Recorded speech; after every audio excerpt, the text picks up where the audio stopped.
আসসালামু আলাইকুম। আমি শহীদ নাজমুল কাজীর ওয়াইফ। আমার হাজব্যান্ড 18 জুলাই শনিয়াকড়া কাজলাতে শহীদ হন। দুপুর 3টা বাজে বাসার থেকে বের হয় শুকনা খাবার আর পানি নিয়ে। আমি আমার হাজব্যান্ডের সাথে ওই দিন যেতাম। আমার বাচ্চা তখন মাত্র 2 বছর ছিল, ওকে রাখার মতো কেউ ছিল না, সেজন্য আমি যাই নাই, আমার হাজব্যান্ডই যায়। 3টা বাসা থেকে বের হয় আর 4টা সাড়ে 4টা বাজে আমার কাছে ফোন আসে যে আমার হাজব্যান্ড আহত। তো আমি সাথে সাথে বাসা থেকে বের হয়ে যাই। বের হওয়ার পর আবারও ফোন আসে যে ওকে ঢাকা মেডিকেল পাঠিয়ে দিছে, কয়েকজন স্টুডেন্ট নিয়ে যায়।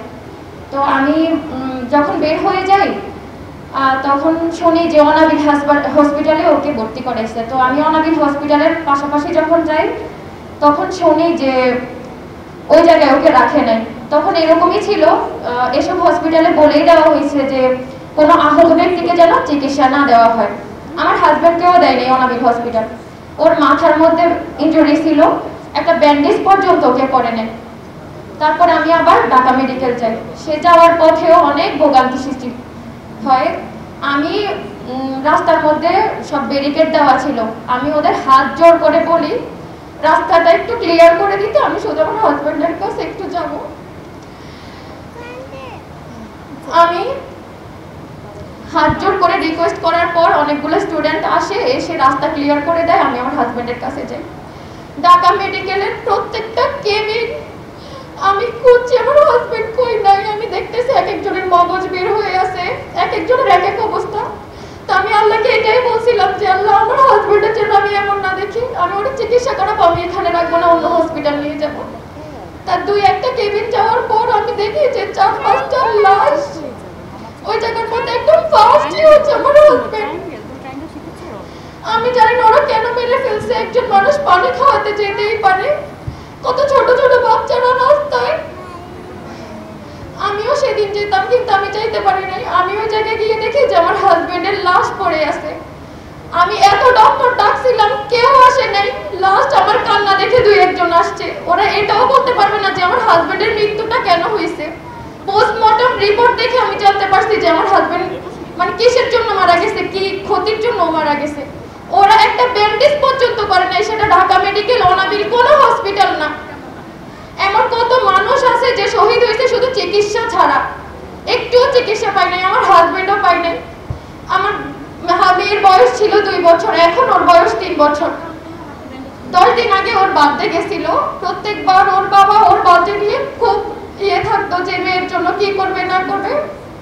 আর ও ওর বাবারে ছাড়া সব বাচ্চারা বাবারে ফোন দেয়। আমার মেয়েও আমাকে বলে যে মাম্মি ড্যাডি ড্যাডি, ও ড্যাডিকে ফোন দিতে চায়, কিন্তু আমি কোত্থেকে এনে দিব ওরে। আপনারা হচ্ছে কোরবানি দেন গরু, খাসি, ছাগল, আর আমি আমার হাজবেন্ডে দিয়ে দিছি, আমার দুনিয়া দিয়ে দিছি। আপনাদের প্রত্যেকের কাছে এই মানুষগুলো একটা সংখ্যা, 1500-1600, প্রত্যেক একটা সংখ্যা, কিন্তু ওই একটা সংখ্যা আমার কাছে আমার পৃথিবী। একজন মায়ের কাছে তার পৃথিবী। একটা সন্তান জানে যে বাবা হারানোর যন্ত্রণা কি। এতিম শব্দটা খুব ছোট, কিন্তু যে বহন করে এর ভার সেই জানে। আমি খুব ছোটবেলায় এতিম হয়েছি। আমি কখনোই চাইনি আমার মেয়ে এত তাড়াতাড়ি ওর বাবাকে হারাক। ওর বাবারে হারাই ফেলছে তার থেকেও ছোট বয়সে। ওর বাবা ওরে স্কুলে নিয়ে যাওয়ার কথা, ওরে আমি কয়দিন পর ভর্তি করাবো, কিন্তু ও বাবা পাবে কই। সব বাচ্চারা বাবার সাথে স্কুলে যাবে, শুধু আমার নুজাইরার মতো আরো কত বাচ্চা আছে। সবাই আমার হাজবেন্ডের আন্দোলনে কোনো স্বার্থ ছিল না। আমার হাজবেন্ড ছোট ছোট বাচ্চাগুলোরে গুলি করে মেরে ফেলে, ওদের শুকনো খাবার পানির খুব প্রয়োজন। সেই দায়বদ্ধতা একজন মানুষ, একটা দেশের নাগরিক হিসেবে দায়বদ্ধতার থেকেও গেছে। এরকম অনেক নিরপরাধ মানুষকে মেরে ফেলছে। আমি চাই না আর কোনো ফ্যাসিস্ট এই বাংলাদেশে আসুক। এই বাংলাদেশের কাছে আমার চাওয়া পাওয়া শুধু একটাই, এই দেশটা সুষ্ঠু স্বাভাবিক থাকুক। কোনো স্ত্রী বিধবা না হোক, কোনো সন্তান এত কম বয়সে বাবা হারা না হোক, কোনো মা এত ছোট ছোট বাচ্চা সন্তান হারা না হোক। এই পুরা একটা দেশ যদি আমাকে দিয়ে দেয়, সরকার যদি সারা দুনিয়াও আমাকে দিয়ে দেয়, আমার হারানোর বিনিময় কিচ্ছু না, কিচ্ছু না। আমার মানুষের বিনিময় কোনো কিচ্ছু হয় না। একটা মেয়ের সবকিছু হচ্ছে তার স্বামী। আমার হাজবেন্ড হাজবেন্ড মারা যাওয়ার পর আমার মতো এরকম অনেক মেয়ে আছে, আমরা জানি যে দুনিয়াটা কত কঠিন হয়ে যায়। আমার জীবনও কঠিনই হয়ে গেছিল।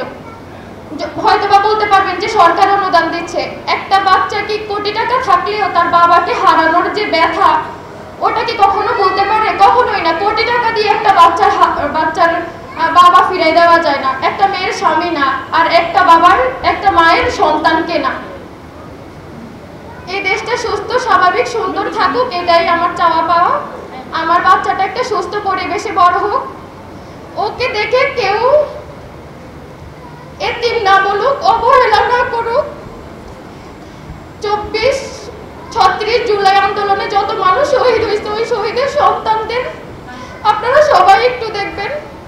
আমি জানি আর আমি এরকম অনেক আপুর কথাও জানি যে বাচ্চা নিয়ে কি পরিমাণে স্ট্রাগল করতে হয়। আমার জীবনটাও দুর্বিষহ হয়ে পড়ছিল, আমার বাসা ছেড়ে দিতে হয়েছে, অনেক কিছু করতে হয়েছে, কিন্তু পিনাকি ভট্টাচার্য আমাকে নিজের মেয়ে বানায় আর মেয়ে হিসাবে আমাকে অনেক কিছু করে। উনি না থাকলে সরকারের এত টাকাও আমার কিছু হতো না। আমার হাজবেন্ডের কিছু লোনও ছিল, সেটাও আমার পরিশোধ করতে হয়েছে।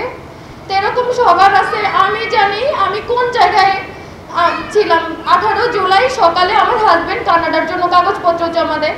আজকে আমার ফিউচারটা অনেক ভালো থাকতো, আমার মেয়েরও, কিন্তু আমি হারাইছি। আমি জানি এই যন্ত্রণা কতটুকু, আমি কোত্থেকে কই আমি নেমে গেছি।